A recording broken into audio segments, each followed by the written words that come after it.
Hi everyone, here's the Book Chemist once again. Freezing today. There seems to me that there's some kind of curse on rock and roll novels. Jonathan Letham's take on an alternative rock band, You Don't Love Me Yet. For all that I enjoy it, I think it's a good book, is widely regarded, at least on the internet, as among his very worst novels. Telegraph Avenue by Michael Chabon joins one of his best performances in terms of style. It's a very Pynchonian novel with a plot that goes nowhere, a book that's generally quite standard and somewhat disappointing. Even for... I'm a huge fan of the novel, and even I consider it kind of a half-successful work. And even Don DeLillo, when it comes to Great Jones Street, I must confess that I remember absolutely nothing about this novel except for the early scene where the crowd is about to burst onto the stage, and who knows?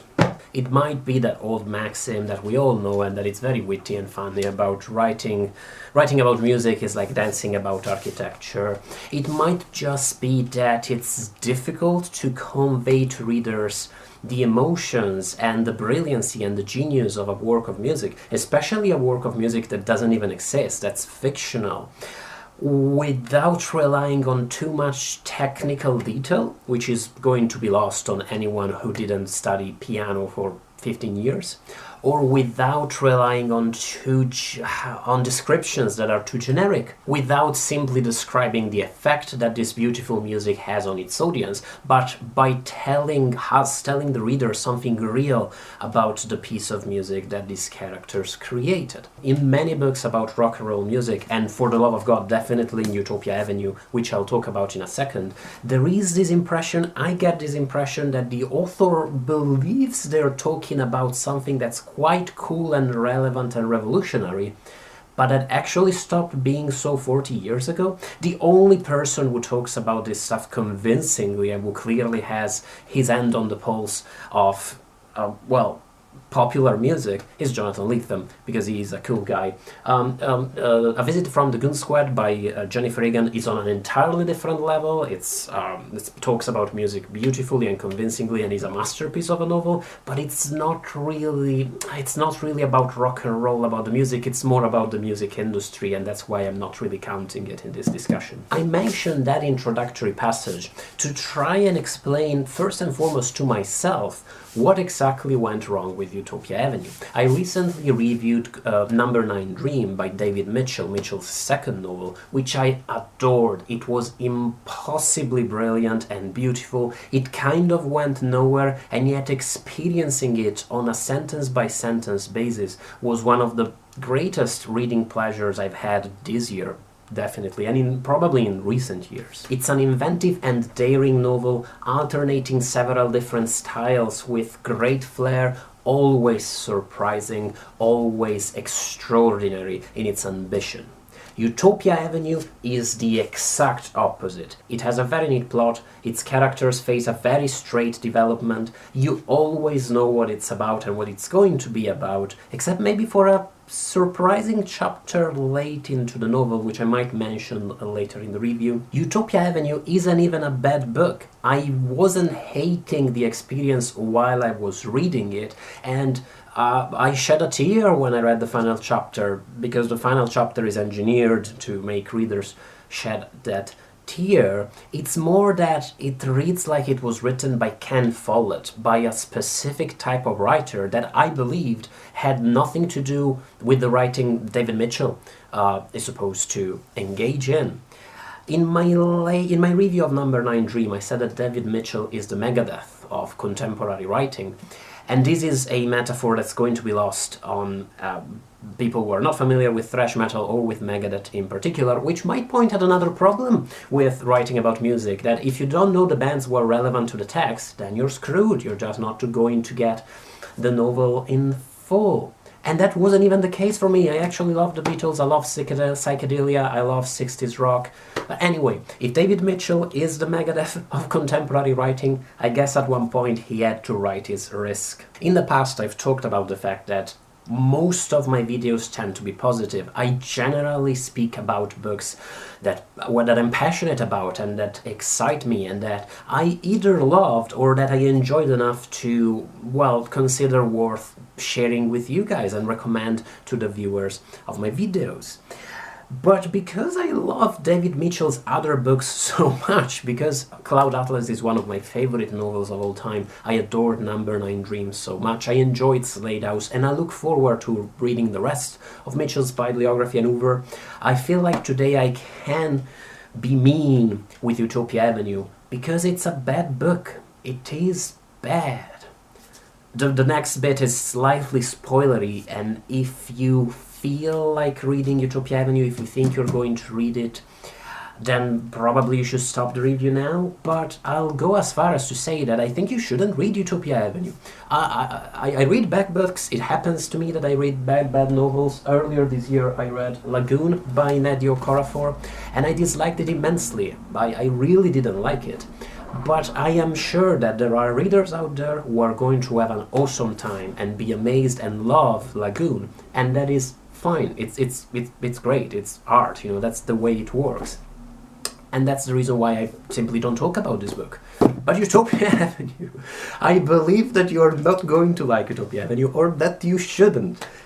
So every single character in Utopia Avenue, every single character is a stereotype. You have the drummer who's northern, is from northern England, and his name is Griff. He's a bit rough, but he has a heart of gold. You have the manager who is Jewish and homosexual, because managers, and who has a great eye for business, great integrity, and a heart of gold. Elf, the pianist, is a woman from a rather wealthy background who has to demonstrate that she can make it in a rough world of Soho and of the music business of the 1960s. And this would be an incredibly interesting thing to read about, and it would be wonderful to follow the struggle of this woman and of women in the music business, if only Elf's colleagues weren't so delightful to her 99% of the time, if only her manager and bandmates weren't such saints to her most of the time. It's difficult to care for her and for her struggle deeply, because there isn't that much of a struggle except for the occasional heckler at concerts, which is instantly dealt with and not much of a problem to the narrative balance of the novel. You have the lead guitarist who is somewhere on the autistic spectrum and clearly is some kind of troubled and tormented genius, because it would be wrong to include a character who's on the autistic spectrum who is, you know, also a normal person. And you have the de facto protagonist, the bass player who's from the East End of London, working class guy. At the beginning of the novel, he's evicted, he has no money, his dad is an asshole, he used to beat him, he's an alcoholic, he's sworn, this bass player has sworn never to speak to his dad again. I wonder how he will cope going into stardom and getting all this attention and money and women. Will he struggle with drugs? Will he struggle with groupies? And of course he will struggle with all of these things, but of course he will make peace with his dad, and of course he will recognize the son he has after a passionate night, and of course he will swear off drugs forever after a troubled experience. Was there ever any doubt that these things would happen? Griff, the northern drummer, is driving home for Christmas with his brother, and they're talking about how much they love each other and their family. I sure hope they're not going to have an accident. Everybody has a cameo in this book. Everybody, from John Lennon to Allen Ginsberg to the Grateful Dead to one of the Rolling Stones, everybody. And they're not even significant cameos that tell you something about these great artistic figures. These people are just name dropped because this novel is trying so impossibly hard to be a crowd pleaser. The bass player, what the fuck is even his name? Is it Gordo? Dean is of course the name of the bass player. He gets arrested in Rome, and there are several scenes where the corrupt Italian police talks to Dean, and of course Italians in movies and fiction always talk in Italian to English people. I never understood why. If anything, I feel like we generally try to speak other people's foreign languages unlike other people.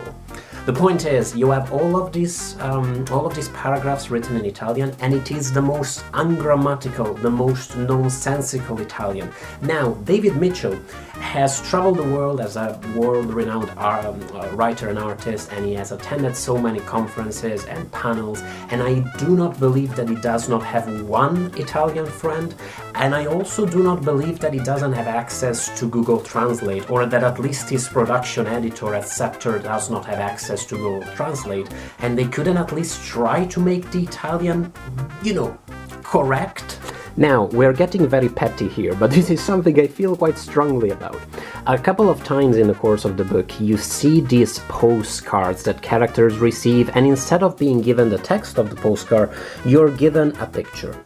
What the fuck is the purpose of this? You're not even showing me the front of the postcard, which is the part that's difficult to describe. You're just giving me the fucking text. Why didn't you put it within the prose? This smacks to me of somebody going power crazy with their production budget. Now, Jasper the Zoot, the genius guitar player, is by far the most interesting character in the novel, and his plot deals very interestingly with schizophrenia and with mental health issues and the state of mental health treatments and facilities in the 1960s in Europe, in America, in the UK. And interestingly, there are supernatural elements that intrude in his narrative and that complicate it. And that's impossibly interesting to me. It's the kind of stuff I love to read. The chapters dedicated to Jasper were the only ones where I truly felt like I was reading a David Mitchell novel. The stakes were very high, the tension escalated beautifully when it came to Jasper's situation. You knew something was going to happen, you knew the novel was going to get, the plot was going to get some kind of blow. Something really interesting was going to happen. Except it doesn't, and this is obviously very spoilery, but no, the solution to Jasper's problem is that Jasper's problem disappears. There's no real consequence to the character. The disappearance of all his, his mental condition, his schizophrenia, just happens because of a literal deus ex machina, because some kind of psychic doctor just stumbles along and cures him. What even is that, David? I believe by now I've started scaring the neighbors, so I shall stop. I do believe that David Mitchell is one of the most talented writers alive today. He has written so many books, well, 2 that I know of, that are truly worthy of your time. Don't read Utopia Avenue. Thank you to Scepter for my review copy of the novel. I'm sure they're happy they've sent it now, and I really look forward to discussing the novel with you guys. Did you like Utopia Avenue? It might just be that maybe it rubbed me the wrong way, maybe I just couldn't connect with it, and instead other people consider it a masterpiece. I look forward to hearing what you think of it, and if you have any rock and roll novel that you feel is quite good, quite a good read, definitely breaks the curse I was talking about at the beginning of the video. I look forward to discussing this with you guys, and once more I hope it's clear that I was only so angry about this book because I really believe Mitchell is an impossibly talented artist, and I really love some of his other works. Thank you as always for watching. Bye, people.